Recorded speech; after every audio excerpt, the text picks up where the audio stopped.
Защо от обикновен интериорен дизайнер ме направиха търговски и проект менеджер? И заплатата ми се повиши с повече от 200%.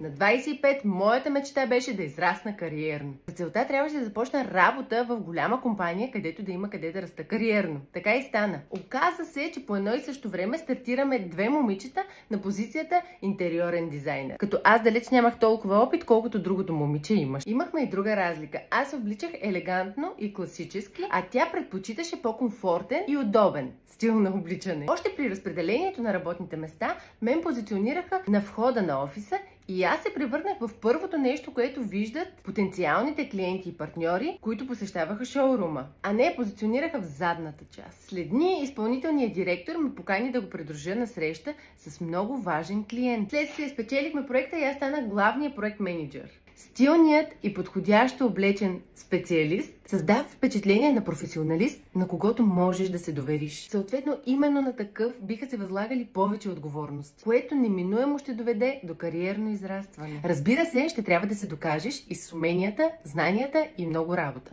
Но външният вид, повярвай ми, може да ти предостави невероятни възможности, които от теб зависи как ще използваш.